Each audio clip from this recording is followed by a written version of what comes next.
I just wanted to go through a couple of quick reminders for folks.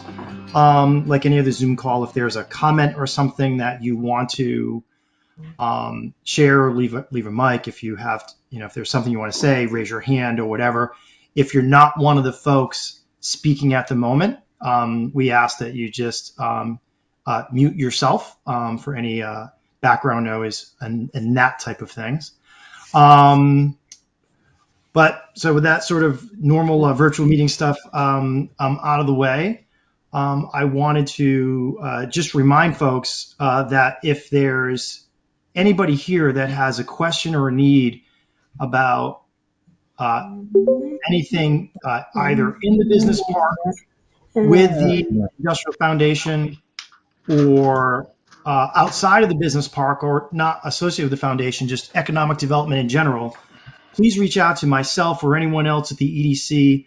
Of course, we'd be more than happy to help, and you can certainly send us a note after this meeting or anytime, and we're here to help. But today we're here to talk about the Industrial Foundation's business meeting, and particularly the work in the business park. And many of you may know, and if you don't, the EDC has a partnership arrangement where we have an MOU to manage the day-to-day operations of the park and of the foundation, and make sure the park is in great working order is essentially job one for us. So that's our big thing. And because of that, on behalf of the EDC staff who works with the City of New Bedford, the Greater New Bedford Refuse District, Scott, and all those guys, if those guys are here or if you see those guys anywhere, we always want to make sure that we give them a big thank you. Without those public partners, it becomes very difficult to maintain a business park where all the infrastructure is essentially publicly owned. So that's a big thing. The other thing from the staff, and everyone should know that it's private service providers as well that make the park look as great as it does. So I'm thinking about Don Vigent and his crews taking care of the landscaping. They came 23 times so far this year, more than 1,300 hours put in. That's a big deal. By the way, a great value for that amount of time and care. I'm sure Deb Trombley and Jeff could certainly attest to that, as well as Madison Security, more than 1,900 hours on site, week in and week out. We know that's a big deal for all the park companies. We want to make sure that we acknowledge those guys. And the last thing, Liz, before I turn it over to you, I want to thank everybody as a director on the MBEDC team, Deborah and Nancy, particularly Ramon on the real estate stuff. We're able to, put forth a team approach to working closely with the foundation. This is just one of those examples, and that's about it. So with that stuff out of the way, Liz, the floor is yours. Okay, thank you, Derek. I know that some people here may have questions about everything going on, and as Derek just said, feel free to get in touch with anybody on the EDC staff or myself or other members of the Board of Trustees of the Foundation. You may remember that last year at this time we met at the Airport Grill, and it was certainly much more fun than meeting by Zoom. And next year we'll probably do a similar thing. But the EDC annual meeting will be coming up in October, and you'll all be getting an invitation to that. So we will get a chance to meet in person. Very lucky that we have the EDC and the group of professionals that they are to support the Industrial Foundation. We currently don't own any more land in the park, so our role, which was originally to provide economic development activities and jobs, has shifted. We don't have land to sell. We still focus on the park, but with the EDC as a partnership, we've managed to switch to a few other things to help them out. And I'll get into that in a minute. But I'd like to thank the entire EDC staff. That's Derek, Ramon, Jessica, Deborah, Nancy, and Margot. And Margot is a new addition to the staff as staff because she represents the creative part of everything going on in the city. Are there any elected officials present? It's hard for me to see on my little screen because if there are, I'd like to acknowledge them. I guess not then. Okay. I just want to remind everybody that it's extremely difficult to pull anything into action, but it's only when we all work together in the whole city. The working waterfront, the downtown, and the business park are all working at full potential. New Bedford citizens are the ones who benefit. Better jobs, safer neighborhoods, amazing cultural opportunities, great schools, and the result of a strong economy. Now, for us at the foundation, the strong economy has been centered at the business park since the 50s, and that covers 1,300 acres with nearly 40 companies today and employs more than 3,200 people. And let's not forget that all the goods and manners that are manufactured in the park are from the world's #1 golf ball to medical devices to heating systems. And now, with our newest addition to the park, life-saving vaccines can be added to that list. Even while supply chain issues affected all sectors of manufacturing, it's been another active year for the New Bedford Business Park. Park sites for expansion were in planning and construction as day-to-day activity throughout the park continued, along with the usual bustling pace. Highlights for this past year include celebrating the groundbreaking and ribbon cutting of the state-of-the-art Tonix Pharmaceutical Facility. This 45,000 square foot clinical scale manufacturing facility is home to Tonix's Advanced Manufacturing Center for accelerated research and development. And they are going to be working on COVID vaccines, monkeypox vaccines, many, many other kinds. And at full capacity, they expect to have 70 researchers there, many of them from the local area. As a matter of fact, they already have several people that are local people who are working there, which I think is a real feather in their cap that they are hiring local people. The foundation finalized the sale of its last parcel, fondly referred to as Lot 11, to DF Prey this past year. This is a 14-acre parcel that abuts the freight rail line and can support 100,000 square feet of new office and light manufacturing development. DF Prey now owns the site, and they will be beginning on conceptual planning and marketing for the site. The city issued an RFP for its small parcel on Duchesne Boulevard for redevelopment.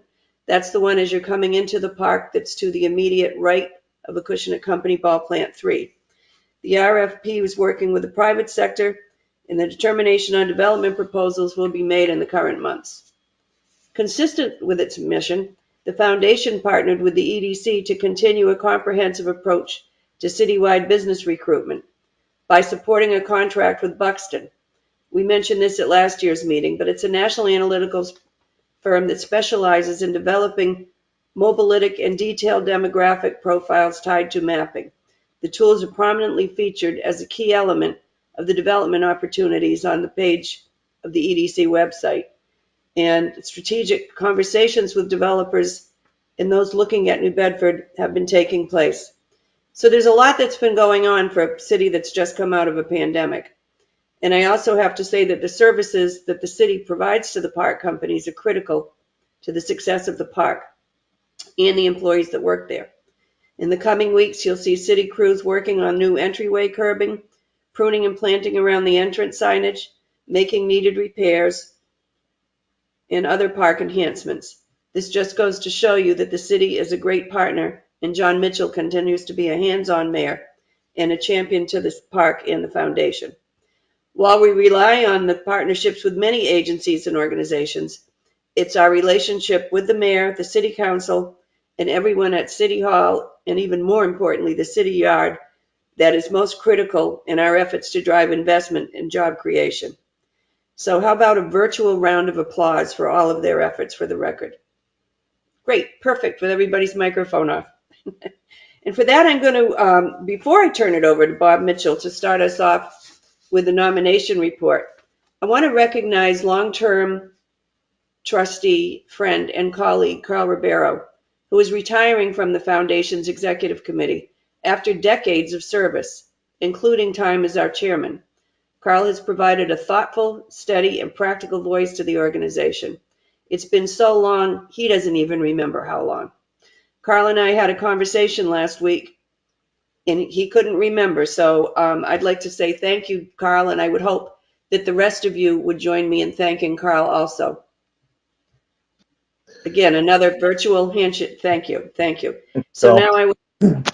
Thank you, Liz. I just wanted to say thank you to you for your support and the many, many trustees who have served over the years together. And, you know, it's been a kind of behind the scenes organization. Many people didn't know what the Industrial Foundation has done or did. I know you asked me how many years. I don't remember, although I wasn't here at the beginning of the foundation. I think maybe Bob Mitchell was. He's older than me.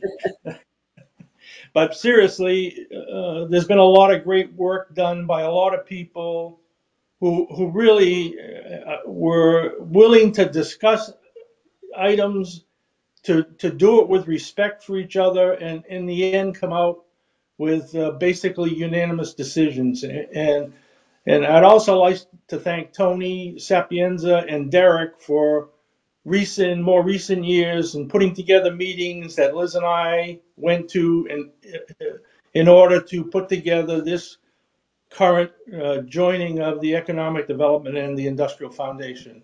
And without their cooperation and our cooperation, I don't think the things that have happened would have happened. So to all of you, I appreciate everything you've done, and I appreciate the support. And thank you very much for many things over the years. Thanks, Liz. Thank you, Derek. Carl. Okay. Out loud even. Okay, at this point, I am going to turn the floor, or in this case, the screen, over to Bob Mitchell to give the annual meeting message from the Secretary's report and nominating report. Thank you, Liz. Um, I'd like to put a personal remark in for Carl Ribeiro. Uh, did a great job. I was not the first at the foundation, but um, David Barnett got me to go in years ago. Anyway, we'll start with the Secretary's report to approve the minutes of last year's meeting. Do I have uh, a vote to approve those minutes from last year? Motion to approve. Seconds? Second. Second. Okay, all in favor? Aye. Yes. We have the election of the executive committee members for a 3-year term. Elizabeth Isherwood, Jeff Van Cura, and myself, Bob Mitchell. Do we have a vote to approve that slate of officers? Motion to approve. Second? Second. Aye, all those in favor? Aye. Aye. Okay, everybody says aye. Approved, thank you. And the election of officers. Chairman, Elizabeth Isherwood. Vice Chairman, Dave Cabral. Secretary, Bob Mitchell. And Treasurer, Jeff Van Cura. Do we have a motion to accept those members? So moved. And Second. seconds? Second. Okay, all those in favor? Aye. Okay, everybody says yes. Great. Yeah. Thank you. Now, I guess the treasurer's report, I don't see Jeff Van Cura's. Jeff was not able to make it today, Bob, so Dave Cabral is going to give the treasurer's report. Okay, Dave, I guess you're up next. All right.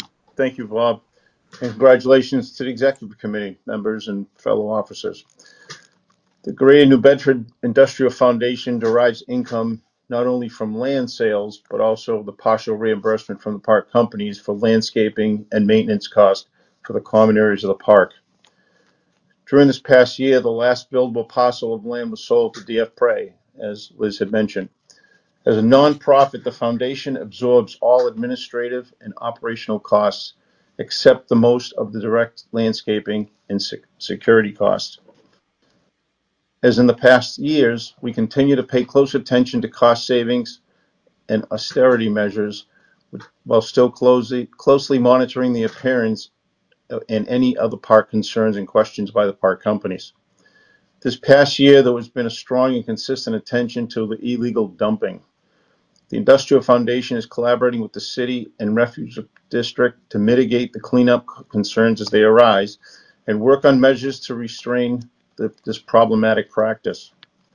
Maintenance costs continue to be reduced due to the efforts of the sustainable landscaping project undertaken several years ago. The foundation closed the year with $584,600 cash on hand. and $12,865 in accounts receivable. At August 31st, there was 618,326 net assets, supporting 11,877 of liabilities. Since the fiscal year ended August 31st, the audit review has just begun and will be accomplished in a few more weeks. We'll be glad to send you a copy upon your request to Jeff Vancura or Deborah, and any specific questions before then can also be directed to them. This completes the Treasurer's Report. May I have a motion to approve the Treasurer's Report? So moved. Second. Second. All in favor? Aye.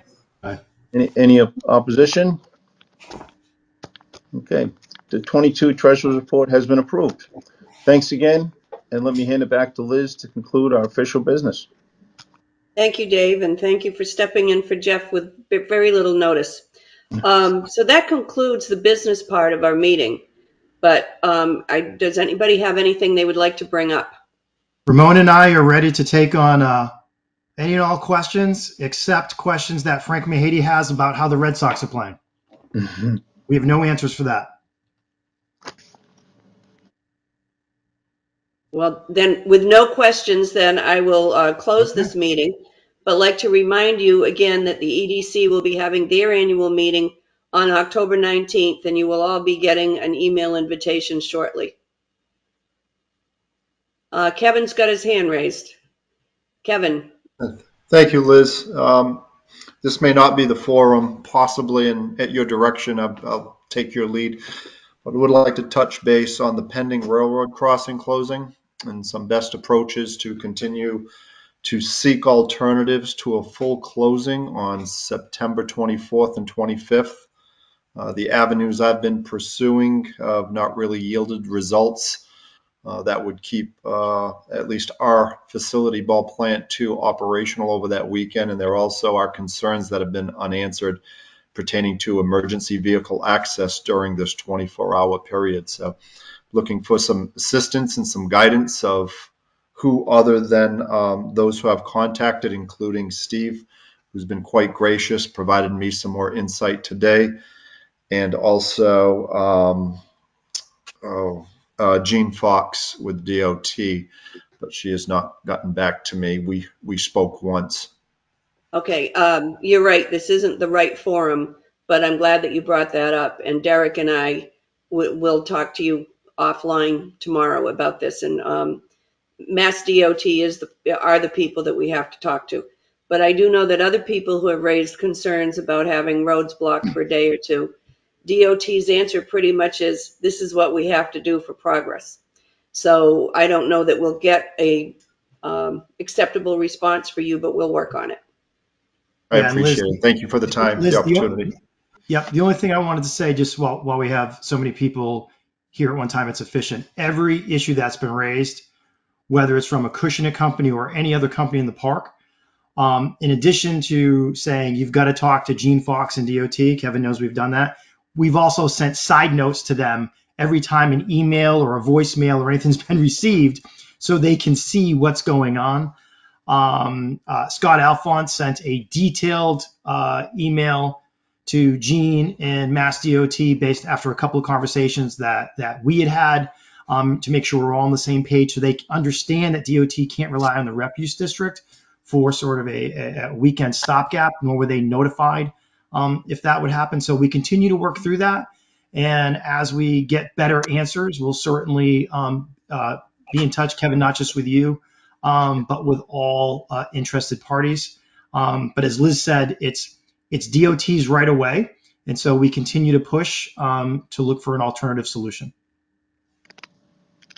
Thank you, Derek. Appreciate the feedback.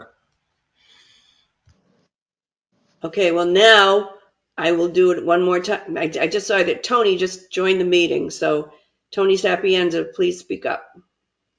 Thank you, Liz. I've been listening in. I finally get to a computer so I can get to the screen. But I just wanted to acknowledge, your leadership of this board over the last year. It's been quite a great year for the park, and a culmination of a number of difficult years. So congratulations to you and to the board and to the executive committee for the work you've done. I'd also like to commend you and recommend to the members of the board that you will be the recipient of the Chamber's Award next Monday at their golf tournament. And I assume there are a few golfers on this committee, and they should be signing up to join the Chamber for its annual golf outing, and at that same time be able to congratulate you in person for your achievement as their business person of the year. So congratulations to you, Liz, and happy golfing. Thank you, Tony. And I don't play golf, so it's really awkward to be honored at a golf tournament, but I'll show up. Okay, if there is no other business, we will adjourn the meeting. And I hope to see you all at the EDC's annual meeting on October 19th.